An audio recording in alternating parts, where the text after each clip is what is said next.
They told you that if you just kept your head down, played fair, smiled enough, and stayed out of trouble, you'd have peace. That if you avoided conflict, if you were agreeable, if you made yourself non-threatening, the world would leave you alone. That was a lie. Because peace doesn't come from passivity. It doesn't come from being liked or approved or accepted. It comes from power. It comes from the unspoken threat that if crossed, you will retaliate with overwhelming force. The most peaceful people in the world are the most dangerous ones. Not because they want war, but because they're ready for it. Machiavelli understood this. He saw through the illusions. He wrote clearly, "It is much safer to be feared than loved." Not because fear is cruelty, but because fear creates certainty. It sets a line in stone that others dare not cross. Love is optional. Fear is respected. You think you're safe because you smile? You think you'll avoid chaos because you avoid confrontation? No, that's not safety. That's exposure. That's the scent of prey on your skin, and the wolves can smell it. Understand this. Predators don't go after the loudest or even the strongest. They go after the ones who look like they won't fight back. The ones who broadcast hesitation. The ones who mistake niceness for strategy. That's the illusion that keeps people weak. That's the script society wrote for you so you'd be easier to control. This is not about violence for violence's sake. This is about posture. It's about cultivating strength, not just physically, but psychologically, strategically, and emotionally. It's about becoming the kind of presence that doesn't beg for peace, but commands it. Because true peace, the kind that lasts, isn't granted by others. It's built on the capacity for war. If you're tired of being the one who always gets overlooked, stepped on, or talked down to, this is for you. If you're done being the nice guy who gets nothing but silence and disrespect in return, you're in the right place. This channel isn't for the passive.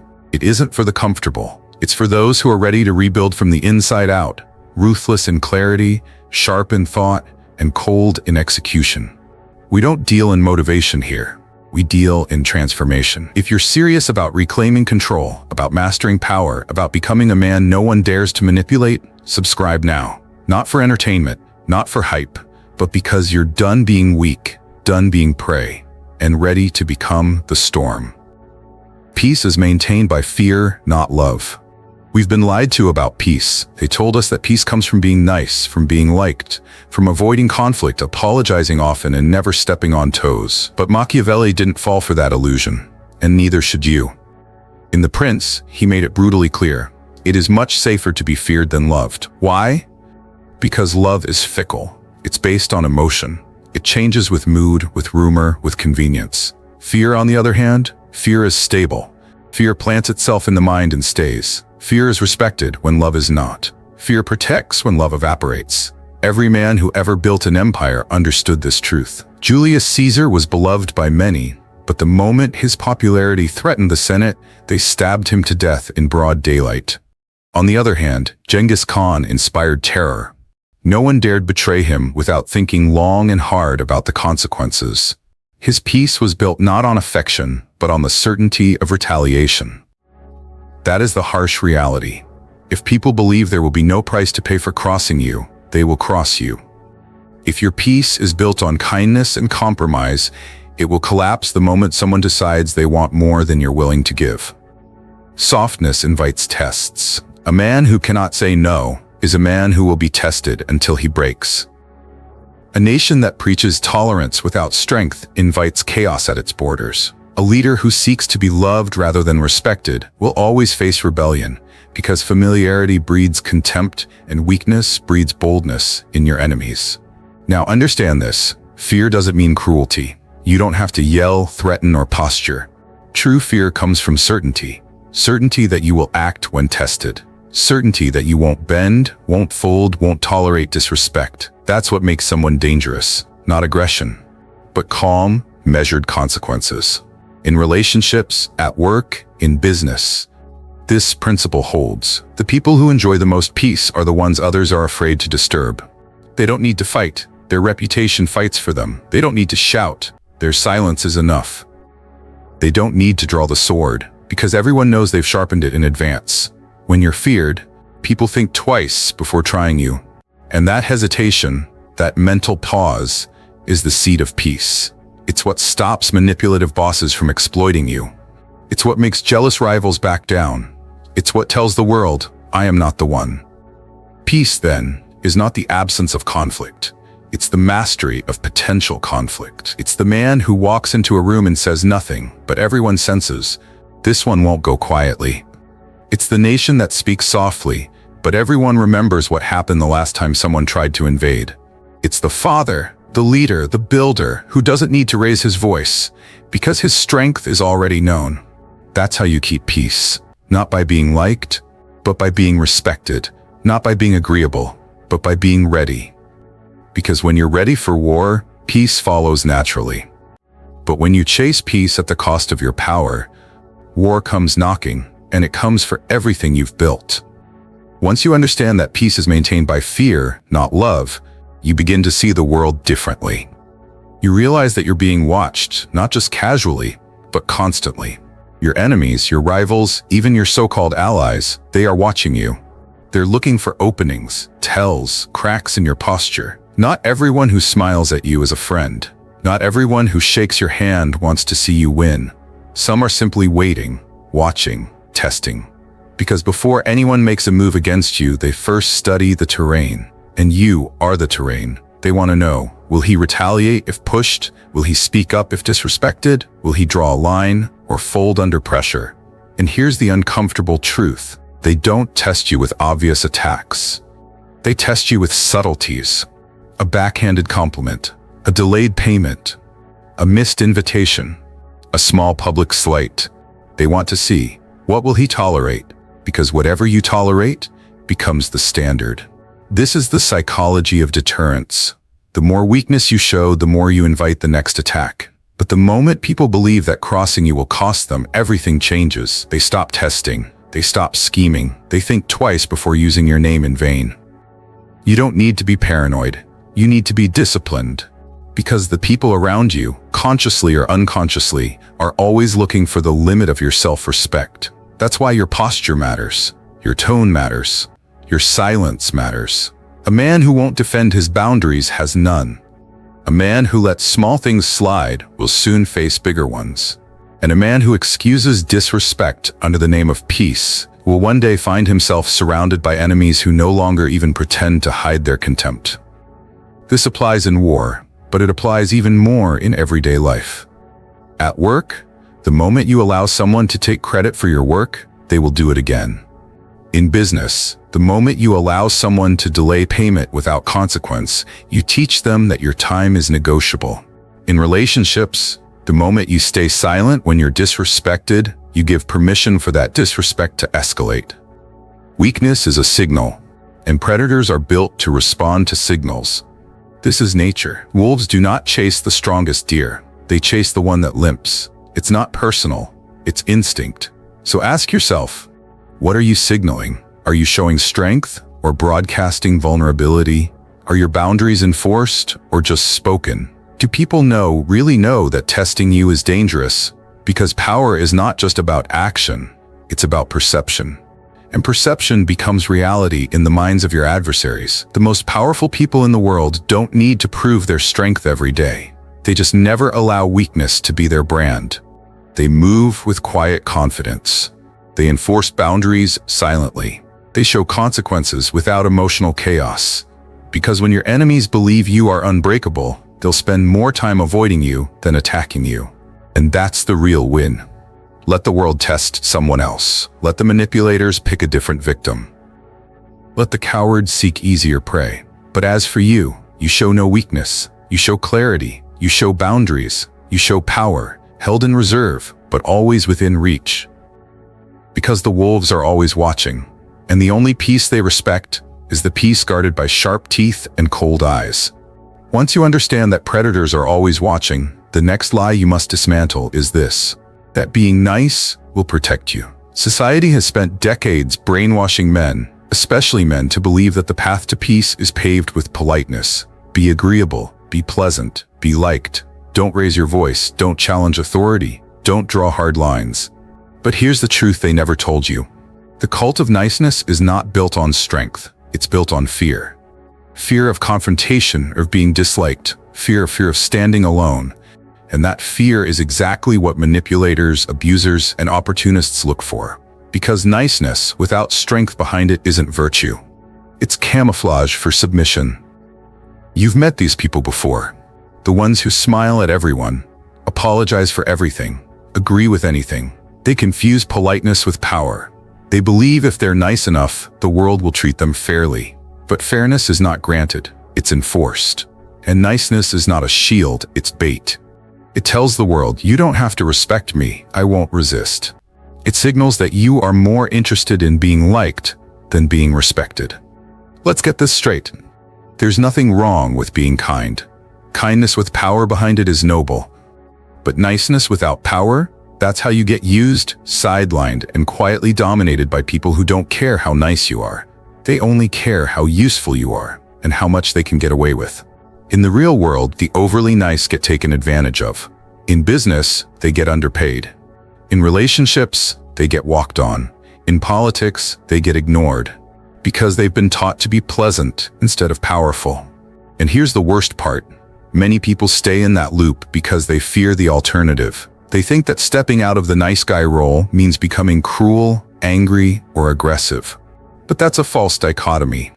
The real alternative is strategic assertiveness. It's not about being rude, it's about being clear. It's not about being aggressive, it's about being unapologetic in your boundaries. It's not about yelling, it's about being the kind of man who only has to speak once. A truly powerful man can be calm.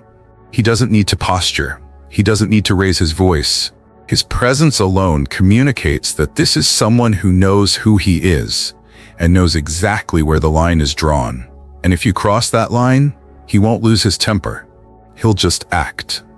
That's what the cult of niceness never teaches you. That peace doesn't come from being liked, it comes from being respected. And respect is earned through posture, not pandering. Manipulators love nice people because nice people are easy to mold.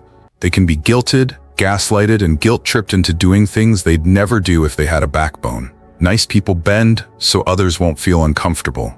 Nice people swallow disrespect to keep the peace. Nice people lie to themselves and call it virtue. But here's the Machiavellian reality.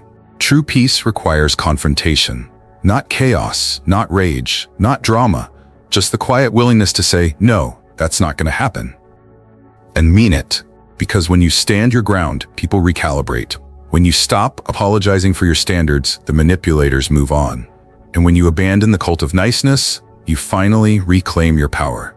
Nice men don't win wars. Nice men don't command respect. Nice men don't change the world. But strong men, disciplined, calm, assertive men, they do. And the irony? Once you stop trying to be nice and start being powerful, you become the most trustworthy man in the room. Because people know exactly where you stand and exactly what to expect from you. No hidden agendas, no passive-aggressive games, just a spine made of iron and a voice that doesn't tremble. Niceness without strength is submission dressed in manners, but strength with calm? That's real peace. Strategic ruthlessness. Use it or be used. Once you abandon the cult of niceness, you're faced with a deeper choice, one most people never make. Will you remain reactive? Or will you become strategic? Because here's the truth. In a world run by power, kindness without calculation is a liability. And those who refuse to develop an edge will always be reshaped by those who already have one. You don't need to be cruel, but you do need to be capable of being ruthless, strategically, surgically, and without emotional interference. Most people associate ruthlessness with heartlessness. But that's the lie of the week. Ruthlessness is not about lacking empathy. It's about refusing to let emotion cloud what must be done when the stakes are high. Strategy over sentiment. Mission over mood. Look at the battlefield of life, whether in war, business, or relationships. It's not always the strongest who win. It's those who make hard decisions without flinching. Those who act decisively when others are still clinging to idealism. When betrayal hits, the average man asks, how could they do this to me? The strategic man asks, how do I respond to ensure it never happens again? That's ruthlessness, not revenge, resolution, not rage, results. The Machiavellian principle is clear. Cruelty well used can be mercy in disguise. A king who eliminates a traitor saves his people from civil war. A CEO who cuts a manipulative partner prevents collapse. A man who walks away from a toxic relationship spares himself a future of silent suffering. In every case, the act seems harsh, but the consequences of inaction would be worse. Strategic ruthlessness is the ability to do what is necessary before necessity becomes a crisis, and it requires discipline, because undisciplined ruthlessness becomes chaos. It becomes vengeance, collateral damage, and blind destruction. But ruthlessness with control, that's leadership, that's dominance, that's survival. You must train yourself to act without asking for permission from your emotions. When someone violates your boundary, you don't debate. You act. When an opportunity arises, you don't hesitate. You move. When betrayal rears its head, you don't cry. You recalibrate and counter. That's what separates the naive from the powerful. Naive men seek justice, powerful men seek leverage. And leverage only comes when you're willing to be surgical with your decisions, cutting what no longer serves, executing without guilt, moving without looking back. Strategic ruthlessness means playing the long game. It means you don't need to win every battle. You just need to control the outcome that matters. You let your enemies exhaust themselves while you strike once, decisively, and end it. This mindset is what the manipulators fear the most. They expect emotion. They expect softness. They expect you to hesitate, forgive too quickly, trust too soon. But when they see you respond with silence, with logic, with calculated distance, they lose control. You become unreadable, unpredictable, uncontrollable, and that is where true power lives. Because the man who cannot be manipulated emotionally, the man who doesn't seek approval or validation before making a move, the man who acts with cold precision when the time is right, that man dominates without ever raising his voice. You must understand, this world isn't won by those who wish things were different. It's won by those who deal with reality as it is. And reality is merciless to the overly merciful. So be sharp, be clear, be surgical. Cut what drags you down. Protect what moves you forward. Fortify what keeps you strong. And when it's time to strike, don't flinch. Because if you're not willing to use strategic ruthlessness when the moment demands it, you will be the tool, not the strategist. The pawn, not the player. You will be used by those who are willing to do what you are not. By the time most men realize they're under attack, it's already too late. Because weakness isn't punished when you're ready. It's punished when you're exposed. And exposure doesn't come from bad luck. It comes from bad preparation. This is where most people fail. They wait. They wait until the betrayal happens, until the crisis hits, until the enemy is already inside the walls. And then they scramble, reactive and desperate, wondering how it all fell apart. But power is not built in the moment of conflict. It's built in silence, long before the first shot is fired. The wise man trains before he's tested. He fortifies when everything looks calm because he knows peace is a temporary illusion. If you wait until war knocks on your door, you've already lost. You must internalize this. The attack is always coming. Not today, maybe not tomorrow, but the betrayal, the loss, the challenge to your status, your strength, your position, it's inevitable. And when it does, you'll either be prepared or you'll be prey. This is the Machiavellian mindset. Expect sabotage, expect betrayal, and prepare in silence. This is not paranoia, it's pattern recognition. History doesn't repeat, it rhymes. And if you've lived long enough, you've already seen the patterns. The friend who suddenly turns jealous. The coworker who waits until you're vulnerable to strike. The partner who pulls away right when you need support. So you fortify, not with fear, but with clarity. Mental fortification means developing your ability to suffer in silence, to endure stress without flinching, to stay logical under pressure. It means having answers prepared for the ambushes of life, so you don't get trapped in emotional panic. Emotional fortification means letting go of the childish belief that people will treat you fairly just because you treat them well. It means becoming unshakable when the people you trust disappoint you. And strategic fortification, that means you don't build your empire on hope. You build it on leverage, backup plans, blackmail files if needed, and options. Options are the armor of the powerful. When you have no options, you are owned. Most people only prepare for sunshine. You prepare for storms. Because storms are always coming. Quiet readiness is your shield. You don't need to scream your strength. You don't need to announce your plans. You move in silence, you observe, you calculate. So when the test comes, and it will, you're already immovable. Think of the military general who builds supply chains long before the first soldier marches. The investor who stacks cash when the markets are high, waiting for the crash. The predator who lies still until the perfect moment to strike. All three have one thing in common. They fortify before the attack comes. And you must do the same. Fortify your body, because weakness invites challenge.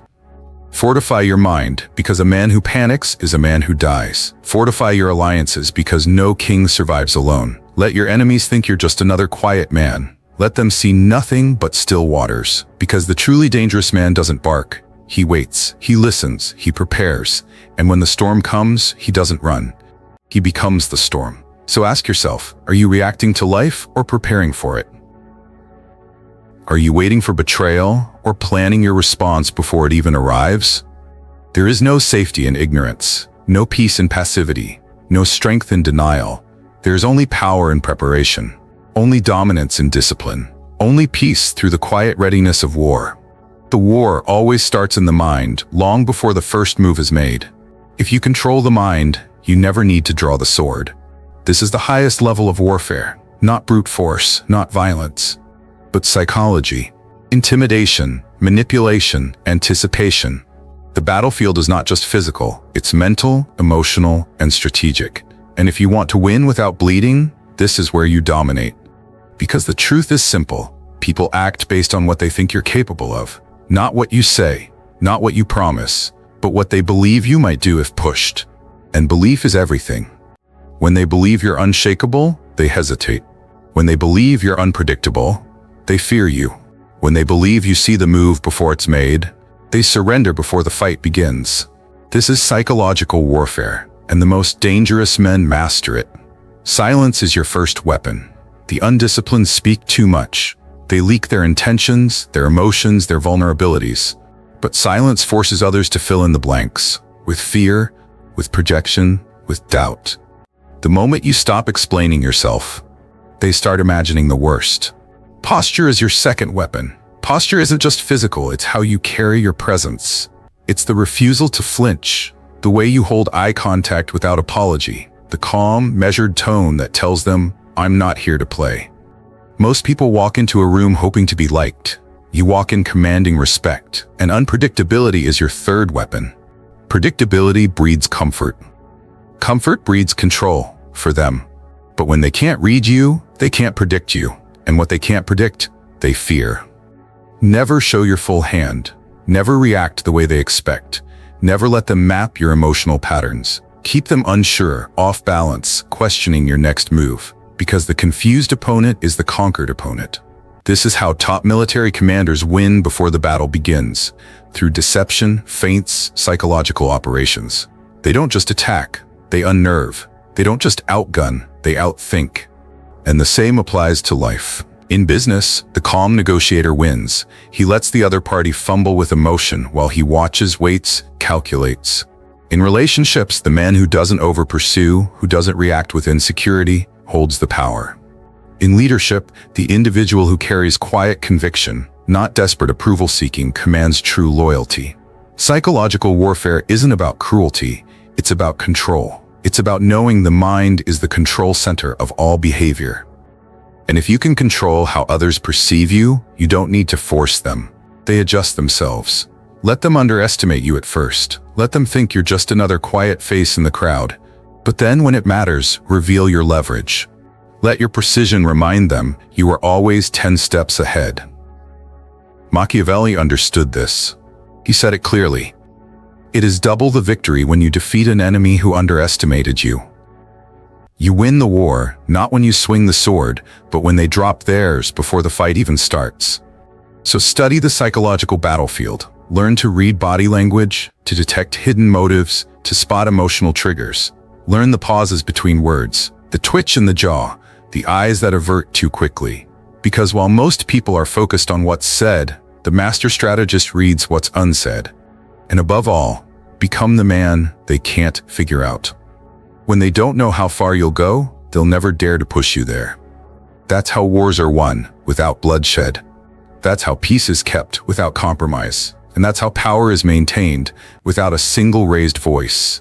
Because when you dominate the psychological battlefield, you don't just survive, you control the game. Become the storm that ends the war. By now, you understand the truth the world doesn't want you to see. Peace is not granted. It is not gifted by kindness, nor preserved by soft intentions. Peace is forced, it is secured. It is engineered by those who prepare for war and are ready to unleash hell if provoked. This is the paradox of power. Only those capable of violence can choose restraint. Only the dangerous can offer true peace. Because the weak man can't offer peace. He can only beg for it. He can only hope that the wolves don't notice the way he trembles. He can only hope that the manipulators don't smell the fear in his passivity. And when conflict comes, as it always does, he is broken, scattered, defeated. But the man who is trained in silence, the man who sharpened his mind, fortified his emotions, studied the game, and embraced the ruthless edge of strategic thinking, he doesn't chase peace. He is peace, because he is the storm that ends the war. Machiavelli said, if you want peace, prepare for war. And you go further. You become the war they don't want to start. Because you understand, it's not about being violent, it's about being capable. It's not about being cold, it's about being controlled. It's not about being feared for the sake of fear. It's about being feared for what you might do if someone crosses the line. The world respects boundaries only when those boundaries are enforced. The wolves avoid only those who bite back. So what does it mean to become the storm? It means you never flinch, you never fold, you never apologize for your strength, and you never wait for permission to protect what is yours. It means your presence is a declaration. I am not the one. You don't need to raise your voice. You don't need to make threats. You just exist with such discipline, such conviction, such unshakable readiness that no one with a working mind dares to test you. That is peace, not handed to you, earned, not begged for, built, not temporary. Untouchable. You are the storm that ends the war, the man they whisper about but never confront, the one whose peace is protected by power, not politeness. So here's your final command. Stop waiting for safety. Stop begging for respect. And stop thinking peace is your birthright. It's not. Peace is a consequence of strength, strategy, and savage readiness. From this day forward, you don't just prepare for war. You become too dangerous to disturb. Because when you are the storm, you don't chase peace. You bring it.